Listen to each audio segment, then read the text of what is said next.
your host, Christene Marie, and tonight we are talking about a topic that is very real for me right now. Um, just to be perfectly candid, I have a lot on my mind when it comes to relationships and conflict and this topic tonight that I actually am still looking forward to discussing with you is the difference between truth and experience. And y'all, this is probably, I'm thinking about this comparison probably in depth for the first time in this lens. There's something about what we can learn when we're in a moment of being activated, being frustrated, feeling kind of upset. I like the term activation because it's a little bit more neutral, but it helps us understand that there's some charge there. It's not like we're in a negative emotion or a positive emotion. It's just that there's emotion here that we need to contend with. And honestly, I have found the best and most meaningful realizations have come from this state. And so there's actually something I was talking with my mom about this the other day. She was mentioning how much she hates when her kids are in pain, and rightly so in some ways. It's actually so loving of a mother to keep her child safe. And there's this, I think it's Freud. He says, the good mother fails. The good mother lets her child experience pain and experience suffering for the purpose of the lesson that is on the other side of that pain and suffering.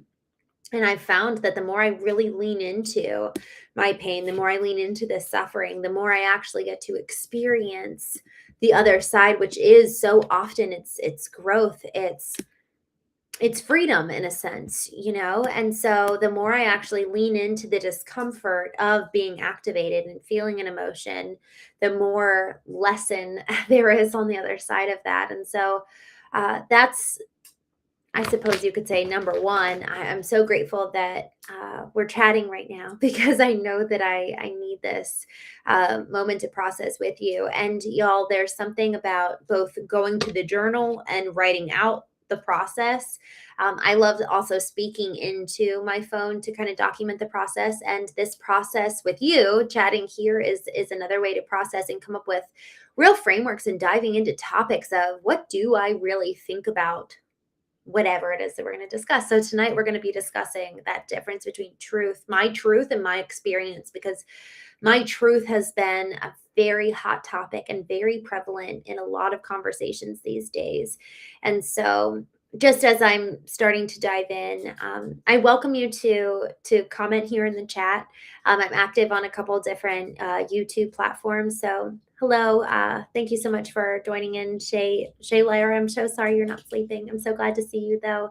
Ibby, thank you so much for joining. Y'all feel free to ask questions or put your thoughts in here. I love learning with you and from you. So please join me tonight in the discussion. I'm excited to talk about this subject because the concept of my truth has been something that personally I've experienced. I've actually experienced the fallout of not knowing the difference between the two. And I've also experienced not having any kind of connection with my own inner world while in relationship with other people. Because so often that's when we run into this question of, my experience or my truth is often in relationship with somebody else. And for 8.5 years of my previous marriage, I really shut down access to my own inner compass.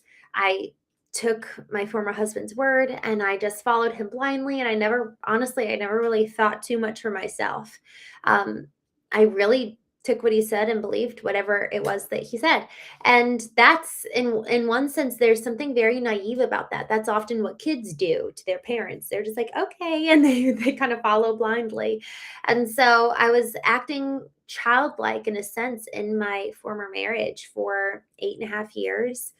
And only when I really started asking questions and kind of expressing my experience, that's when everything started crumbling to the ground. But I had no idea what was my experience because I had never tapped into the intuition side of it. And so for 8.5 years, and even before then, I was really disassociated from both what I knew to be true and also my experience. So before we can even have this conversation of what's the difference between truth and experience, we have to actually acknowledge, am I even connected with myself at all to begin with, to then be able to get to this conversation? So I wanted to put that as kind of the precursor, because frankly, for 28 years, I was living very disconnected from both. And so I just saw your question here on YouTube. I was 20 years old when I got married, and I was married for 8.5 years. Um, and I want to get to your question of, doesn't your experience reflect your truth? Because there is a difference there. But before we get there, I want to just really address this point, because y'all, it's really, really damaging. I really cut off access to my own inner world and inner compass.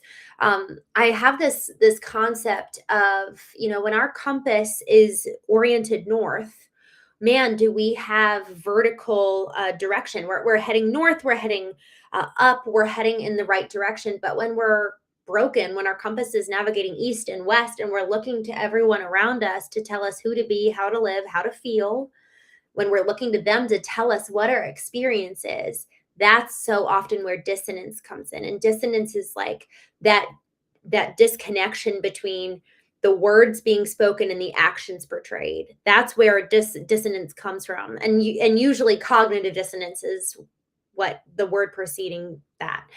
Cognitive dissonance is really when you're observing someone and your feelings and your thoughts are like what you know to be what your thoughts are telling you in a cognitive level are different from your actual experience. So someone is saying, I'm so happy to be here at dinner with you. But then when you look at them, they're rolling their eyes and sighing and not engaging with you. That's an example of cognitive dissonance. I know you don't want to be here. Your body language is giving me that feeling, but your words are saying that you do. Therefore, I'm feeling confusion. There's a dissonance between my experience and the verbal communication. So something's off. And another way to kind of look at this, on the Knowing Show, we talk a lot about our intelligences, our physical intelligence, emotional intelligence, intellectual intelligence, spiritual intelligence. Cognitive dissonance, or just any kind of dissonance, is that there is a disconnect between any of those intelligences. And so to your question here, Monkey Balls, you asked on YouTube, you asked, how do you, like, wouldn't you just kind of assume that your experience is the same as your truth? Not always. And that's where it's okay, after we can kind of recognize, okay, am I even connected to all of my intelligences? Are all intelligences, all internal systems online and activated? Now I can kind of move on to this question of what's the difference between truth and experience. And, I was really, really disassociated, disconnected from most of my intelligences, my physical body. I grew up in a Christian conservative environment, and there was just a lot of shame around the physical body. So I actually really disassociated from my physical body and just kind of tried to ignore it, cover it up. And I felt a lot of shame there. And a lot of other people feel shame around their body for multiple reasons. But for me, it was that. So I really shut down physical intelligence. On the emotional intelligence side, I shut off that because I viewed emotions as weakness. If I'm emotionally vulnerable or feeling emotions, I am therefore weak and vulnerable to someone coming in and hurting me or taking advantage of me because of these emotions. Spiritual intelligence, it wasn't very intelligent. It was more so a regurgitation of, I don't know if that's a word, but regurgitating what I heard my parents, pastor, pope, priest, fill in the blank. I really regurgitated what I was told rather than what I knew and experienced, or what I knew to be true myself versus what I experienced. It was so much of it was told to me. And then the IQ, the intellectual intelligence, that's really where I had my value system placed. But our experience, so often it's both logic and emotion. It's IQ and EQ plus everything else. So I never understood how our physical body stores data And I never understood the value of EQ, the emotional intelligence side of things, because when we understand how we're so integrated, so connected, even just today, I completed day 2 of the Knowing Retreat for some women. And actually, it was my first time hosting an event for Christian women, women who came honestly from an environment that I did. And we really drove home the point that there's more parts of us than just the intellect and more parts of us than just the spirit. Growing up in the church, we were so encouraged to just cultivate a relationship with God, but no cultivation with ourselves. We didn't know who we were. And for so many of us, we don't know ourselves. And the scripture I really drove home with these women was Jesus said, love the Lord your God with all your heart, soul, mind, strength. It's all encompassing. It's every part of us that needs to be alive and awake and activated for the pursuit of, yes, loving God spiritually, but knowing ourselves emotionally, knowing our physical body, and engaging our mind. And so the concept of intelligence, having our intelligences truly employed in the then pursuit of truth versus experience is so important. And I really was only ever engaging one and a half. I was engaging my spirit, but it was more so in relation to what other people had told me about God, and then the IQ. The IQ for so many of us is cultivated in school since we were a child. And so that's almost a given that we'll have some semblance of intellectual, cognitive, logical reasoning developed. But for the other intelligences, man, is it really a struggle? This a woman was with us today, and she's in her 60s, and she's just like, wait, why do I need to know my emotions? Because that's 50% of the right hemisphere of our brain. We are both logical and emotional creatures, and we're modeled after the creator. God is both a God of chaos and of no, I'm sorry. That's so funny. He's a God of order, not chaos, and he's also a God of peace. It's like the logical order that comes and the peace that comes, the emotional sensation with the structure. And I love that we are made. I love that I said that. He's a God of chaos. That's so funny. And here's the thing, y'all. If we are really willing to look in the mirror, we'll really come to find such a depth of knowing and seeing ourselves, but also a depth of knowing and seeing God. I got to know God way more when I actually looked in the mirror and got to know myself. And so in this process of engaging all of our intelligences, only then can we ask the question of, okay, what's the difference of truth versus experience? So that's point, I guess you could say, point number one. It's like we have to be awakened. And I was living asleep for the majority of my life. And I had to go through, I guess, point A is, okay, are you even awake? And point B is, if you're not, how do we wake up? How do we turn these intelligences online? Because I wasn't awake. I wasn't activated in terms of living with all intelligences speaking to me, informing me. And because of that, there was a significant consequence. I was living as a non-entity, as a non-person in some ways, looking to the right and to the left for everyone to tell me how to live, what my beliefs should be, value systems, etc. So to that point, as I'm thinking about how I recovered intuition, the Latin root of intuition is intuere, and it means to be taught from within. So to be taught from within requires that we take time to listen. And that process, this process of every morning, for me, it's morning, but every day quieting ourselves, each intelligence quieting it, our mind, body, soul, spirit, getting effectively all of us into a place of just like peace, and then listening. Who has something to say? I like to think of our intelligences as officers represented in a boardroom. Our spiritual intelligence comes online, our emotional intelligence, physical intelligence, and physical intelligence is a big one. The author Bessel van der Kolk was a psychiatrist, and he wrote the book The Body Keeps the Score, and he wrote about Vietnam war veterans, and he was actually the one that coined the term post-traumatic stress disorder. And so in that process of creating effectively a framework for how to deal with past trauma stored in the body, man, does that just bear and shed light on how, man, if we don't process things from the past, it's going to show up today or in the present today. And so with that whole realization, I guess you could say, comes respect, like a humble, almost like holy respect for what our bodies know, what our souls know that we don't even realize. So when we say we don't know it yet, our body, our soul, our spirit, it all stores information. And the process of slowing down, leaning in, and asking why, those 3 steps, slowing down, leaning in, asking why, each one of those is so integral to coming to be aware of what's going on in the first place. And that's the first step of emotional intelligence, be aware. And then next is being able to understand. And that third part of slowing down, leaning in, and asking why is really how we come to understand what's going on with us to begin with. And so the third is then, okay, so for the definition of emotional intelligence, being aware, understanding, and then expressing.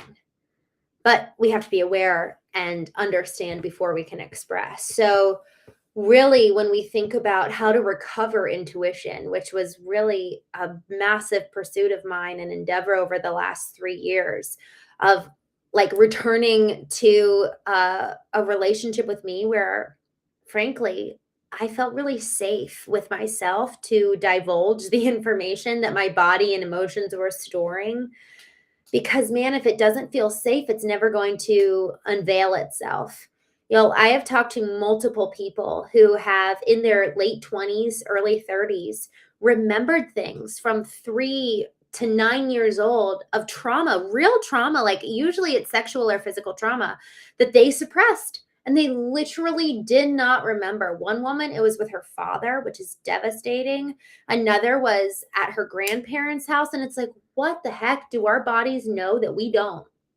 So the act of being present, slowing down, leaning in, and asking why allows for the cultivation of emotional intelligence. It allows for us to start to access these parts of ourselves that have been shut down just even by being busy, being on this device all the time. So by allowing space and allowing time for us to be fully present, that's really usually when we get to have some real breakthrough. So with that, now I want to kind of move on to the discussion of truth versus experience. Before I do, I just wanted to take a look here at the chat. Matt, thank you so much for joining. I really want to just touch on a few of the comments here. You said that Jesus Christ is real, but I feel if you're truly acknowledging history and the obvious greed of man, you can't deny religion has been used by man to manipulate. Interesting. I think you're so right. I think everything in life has been used in a way that has caused real, it's almost like, what's the right word? It's so many things in the world that has been good. Like you were talking about religion. Historically, there's so much potential for it to be good. And even today, there's so much potential for it to good. But man, has it been used to cause such derision, and it's devastating. Like it's truly devastating. So I can completely agree with you on the manipulation front. Mr. Six Round, I saw you say, I was also brought up in strong Catholic values, and never I felt shame in my physical body. I don't know what kind of religion you guys calling Christians. It's interesting. I do wonder about the male upbringing versus female upbringing. I think that there's a big difference there. I actually don't think my brothers felt shame over their physical bodies. But I've actually heard across multiple religions among women the shame over physical body for multiple reasons. And frankly, that's something that we can totally talk about at some point. So I'm just checking back here on some of the questions here. Okay. let's go ahead and talk about the difference between truth and experience. You know, I found that when it comes to somebody saying my truth, there's a danger there. There's a danger when it comes to you and I looking at the truth and viewing it as something entirely subjective. The freedom I've found is that what I know to be true is almost a superordinate principle. And my best friend actually said this. He said a superordinate principle is effectively equivalent to God, or like a principle of God. And a superordinate principle is very different than our experience, because, and this is frankly, this is my experience to date. So I'd love to hear your thoughts here. If something is true, there's a universal principle supporting it versus an application, which is almost akin to experience. Like there's a supporting principle, supporting truth that is, for the most part, immovable. But then my experience is something that is very much so real for me. It's very much so to be honored, to be expressed, to be conveyed, to be understood. And someone else can have a very opposing experience. But the second we start claiming my truth versus your truth, man, y'all, I think that's where we get really, really dangerous. I think that's where it gets so dangerous, because then it's who's right versus this is my experience. This is what I felt. This is what it was for me. There's a humility in that. There's almost an immediate acquiescence to, I want to be on the same team as you. Let's both share for the purpose of unity. And here's another thing too. Even if you're talking to someone, let's say, who's not somebody that you like, but we're still talking about experience, there's still a subservience to a higher order of truth that's so important. What actually happened? That's why people go to court. That's why we actually go to the court system. That's why we record conversations. That's why there's documentation to refer to on what's the basis and grounds upon which we can then understand each other's experience. And here's the thing, in addition to that, beyond documentation, beyond our own ability to look at literally a public record and say, okay, that's the truth, there is so much context that adds to experience versus truth. Truth lives in a record. This is what happened. This is objective. This is not to be subject to someone's interpretation other than this is what is. While experiences, man, can experiences be layered, and you can unpack it and you can say, but you've got to understand context, where I think with truth, it's just kind of what is.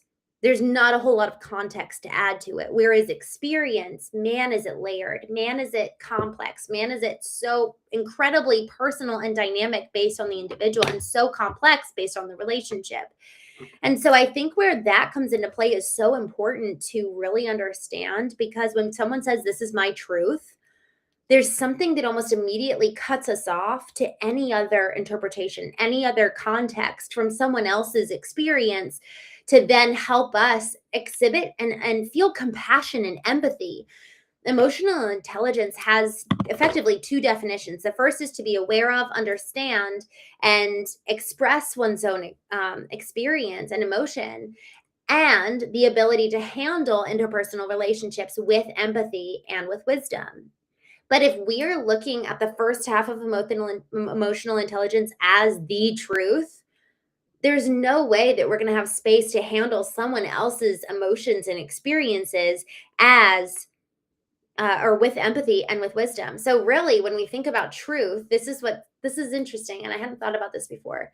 When we think about truth versus experience, experience has context, experience has layers, experience has the need for integrating and understanding all of the intelligences that sum and amalgamate to the whole of the individual. Whereas truth is very binary. There's not a whole ton of context, and it is more black and white. It perhaps is a bit more dogmatic, let's say. I don't even like that word, but there's just something about it that lacks the layering and context there. It's less subjective. It can be in writing, but even then, if you're recording a conversation, being able to listen to the tone, that's really important too, and the context there. So the interpretation of two individuals when it comes to what is and what actually happened. I thought of this a while ago. It's like when we're trying to really understand reality, and this is reducing the conversation down for the purpose of what we're talking about here, truth versus experience. There's my experience, their experience, and the objective reality in the middle, the truth. And the truth is that public record, that recorded conversation. And then we've got my experience and your experience. And y'all, we have to be looking at it through those lenses, because your experience is so vastly different than mine, because you have 20, 30, 40 years of history. You have 20, 30, 40 years of backstory that contributes to right here, right now. In one sense, if you think about it, relationships are impossible, especially if you're going cross-cultural, cross-religion. If you're trying, even cross-age gaps, if you're trying to do intimate life with someone who is so wildly different than you, it only stands to reason and anticipation that it is going to be incredibly hard, because you're reckoning with decades upon decades of backstory. So right here, right now, the objective truth can be put into a bite-sized Happy Meal. Whereas then when you add in our experiences, man, does it become a buffet spanning just completely different restaurants. It's completely unlike each other. And so when you think about the truth versus the experience, man, we have to be so intentional and careful that we understand our own bias when we're talking from our experience. What feels to be so incredibly true for us is so often never what's true for somebody else. And therefore, it's just our experiences. And so until we really understand and hold almost like a sacrality around that, man, it's going to be so hard for us to operate on the same team, especially if we're in a relationship, whether it's, a partner relationship or parent and child or business partners. It's just so hard to look at the world through a similar lens when you're coming from such vastly different experiences. And the second we start to say my truth or the truth, we're really cutting the other person off from access and us from access to the other person's experience and their experience to ours. So there's a humility and almost submitting to, this is my experience and I feel it and I know it. Boy, do I know it. And I'm open to the fact that you might have something really different, and I'm willing to hear it. But that's the question. Have we actually done the work ourselves to understand our own experience in the first place, to be aware of it, understand it, and then express it, and then sit with the other person in their experience with empathy and with wisdom? And that is emotional intelligence. But until we're able to be aware of, understand, and express our own experience, there is no way we're going to be able to engage with someone else in theirs. So with that, I'm just following up with some of the chats here. Colin, thank you so much for joining. Pascal, thank you for coming on. Provost, Ruben, I'm just looking here through some of the chats. I love, Colin, how you said, I think that truth is relative and personal, but facts are not. That's a good point. I actually really, really like that distinction of truth versus facts. I think that's a really, really good point. No, I've never heard of a man named 𝐤𝐚𝐢𝐥𝐲, but I'm actually going to look into him. Thank you so much for sharing that. James, thank you for joining. Thomas, thank you for coming on. I'm just looking at some of these comments here. I just saw your note about kind of your experience in getting divorced. You just said, I don't know if too many people would believe my experience. Wow. Well, first, thank you so much for sharing that. That is so incredibly painful. I Isn't that so hard? Sometimes I'll tell people I'm divorced and I'll just get like people looking me up and down, like, what's wrong with you? And I'm like, I know what's wrong with me. I existed as a non-person for 8.5 years. And also my husband changed his faith midway through, so that didn't help. But the point about people not believing our experience, I think that that's actually, I'm so grateful you brought that up. We have to know our own experience and really give ourselves, frankly, the empathy and the care that we need. Because when I look back on my experience of moving through, specifically moving through the divorce, and just how devastating that was for a number of years, I had people questioning how sad I was. It was weird. People act weird. It's hard to understand, but they're all coming and they all have their own experience, right? So who's to say why? But I found that the most comforting thing I could do was actually to eliminate the voices around me, so that I actually really learned how to honor my own experience, because I had been so oriented to my compass being east and west. I was so like flooded. And actually, I heard that concept flooded by a therapist recently. And I love that concept of like, we get flooded. It's like our mind, our emotions, everything. It's like a tank that's getting up, rising, rising, rising, and all of a sudden it floods and we can't handle it and it's too much and it's too overwhelming. That concept of flooding, I needed to just eliminate the noise, eliminate the voices, and I went into what I called the wilderness. Like, let me just go into peace, go into the quiet place where there's no one and nothing to distract me, to trigger me, until I really understand what in the dickens happened. Who am I? And obviously, I was still working, running my business. But the second I closed my laptop during those probably like 8 months, I would close the laptop and just almost immediately it was like my body knew it was time to grieve. And I really had to sit in my experience in quiet and solitude to then be able to know it, and then also be able to give myself compassion.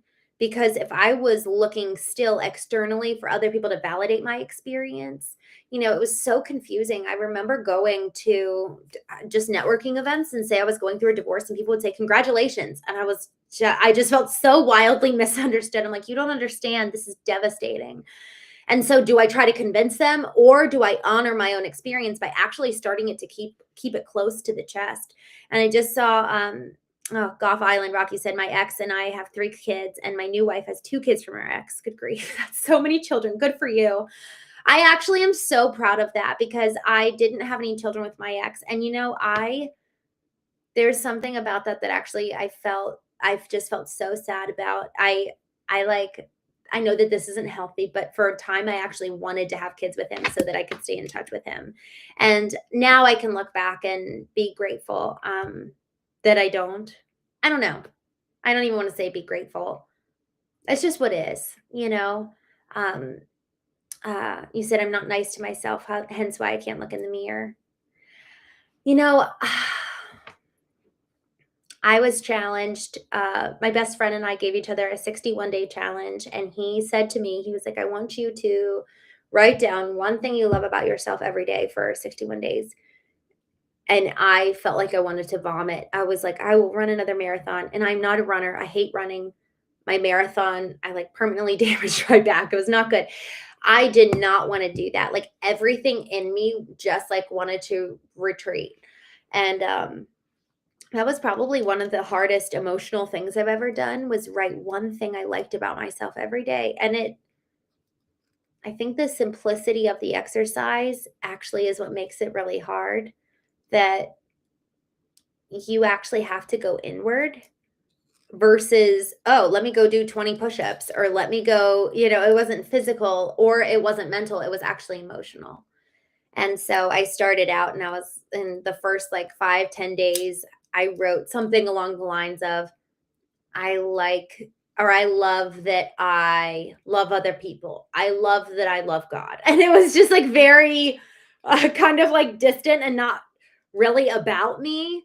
But by day 15, I think I wrote, and this is obviously, I'm a girl, but I was like, I love that I love pretty things.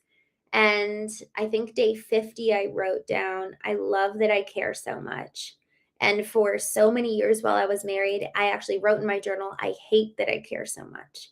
And so it was just wild to see that in 50 plus days, the things I hated about myself, actually, I came to honor and I came to love. And here's the thing, y'all, if we don't know who we are, there is no way we can really activate the giftings and the qualities in ourselves that make us thoroughly unique and also allows for us to fulfill the calling that is why we were created here in the first place.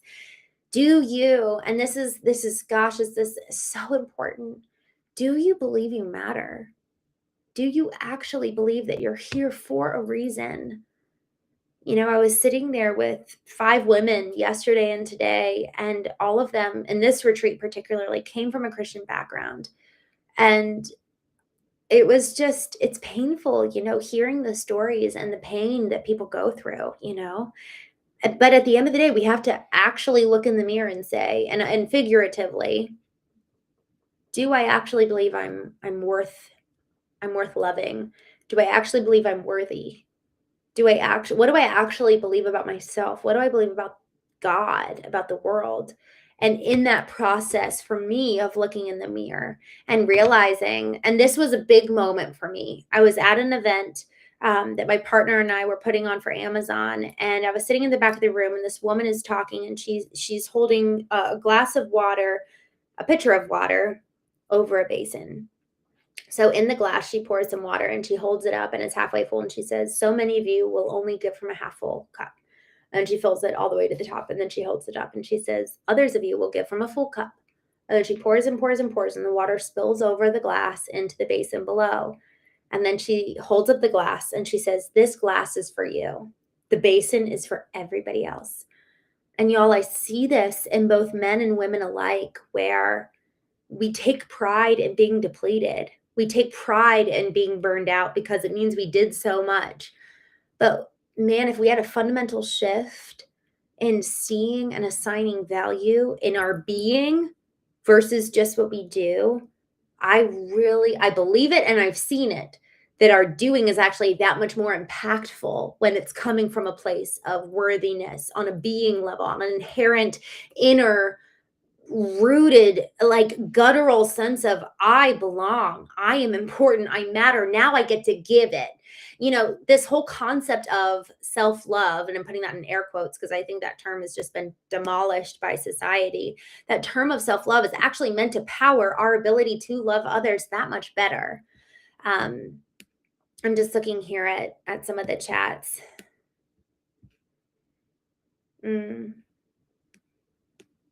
James, I just saw your comment here. I won't rest until I find someone who loves me. I really, that desire to be loved, man, isn't that the best, the best thing? And to love in return, we were made for connection. We were made for belonging. In the biblical narrative of God creating the world, He created Adam in this perfect garden with all these animals and plants and trees and tasks. He gave him this glorious task of name all the plants and animals, and God walked with Adam. And yet, even despite all of that, in that place, God said it is not good for man to be alone. So I actually think that's exactly right. Just being so committed to finding someone to love, to care for, to be loved by.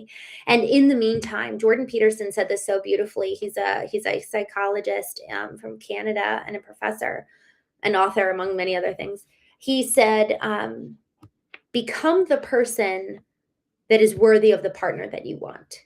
So while we're waiting, while we're on the hunt, let's say, become the person that is worthy of that partner. Are you actually the man that is worthy of the wife you want? And that's another thing. Do we even know what we want to begin with? That was another conversation over the retreat yesterday and today. Knowing what we want is so intrinsically important, because how else will we even know if we're getting it, if we're living a life that we're proud of, if we're actually being the parent or the mother or the child that we want to be. Yeah. Yeah, I think that that's so, so, so important. Um, I just wanted to reiterate, I know that this isn't your name, but for your handle, Monkey Balls, um, I feel, I hope you feel proud of yourself for the way that you're showing up and doing the work. I think that just like how we were talking about Jordan Peterson and that quote, the best thing we can do is becoming the person that we would be proud of. And, if anything, isn't that the greatest pursuit of our lives, is creating the legacy with intention right here, right now. Every day we're creating our legacy. I wrote my eulogy when I turned 30. And, there was something about that actually really, again, to that point of looking in the mirror, doing that was another mirror moment. Looking at my eulogy, looking at who I said I wanted to be. Am I actually living that way now to be that person? What behaviors need to change to match the beliefs, or what beliefs need to change to then inform the behaviors? That's a big and important question. What needs to change in my life? Is it at that inner level, the belief level, or is it at the external level? Is it at the being or the doing level? And in that becomes so much freedom to then be able to truly experience pride over how we're living. I just love, you said, I think he's a great man because his passion shows through his character. I love that. I completely agree. I really love Jordan Peterson. I need to go back and read Maps of Meaning. I'm not sure if you've read that, but yeah, I really loved his 12 Rules for Life.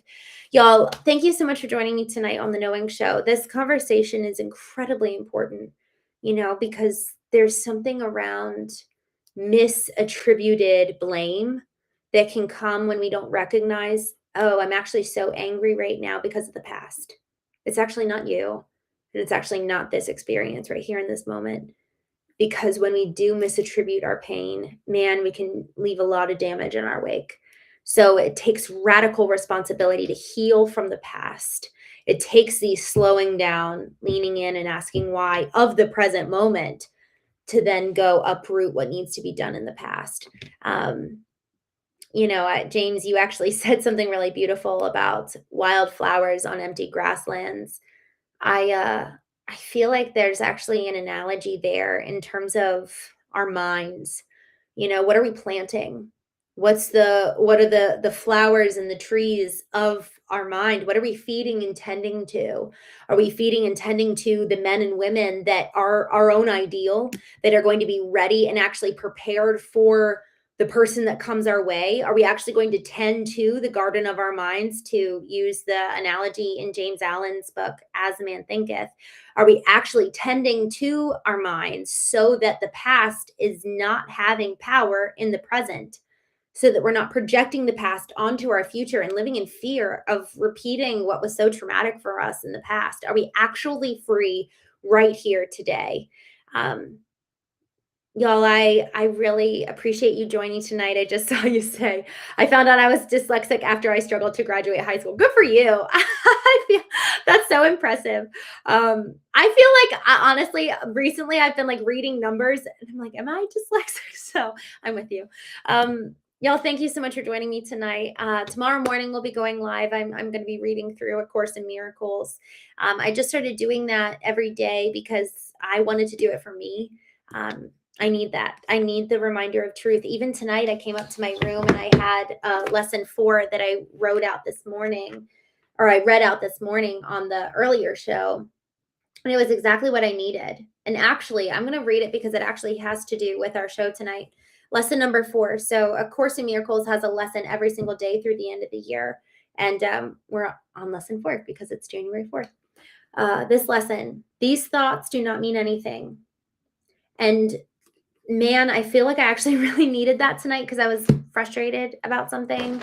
And it was really helpful to be like, oh, my own frustration is just part of an old program I have, just like their frustration is a part of their old program.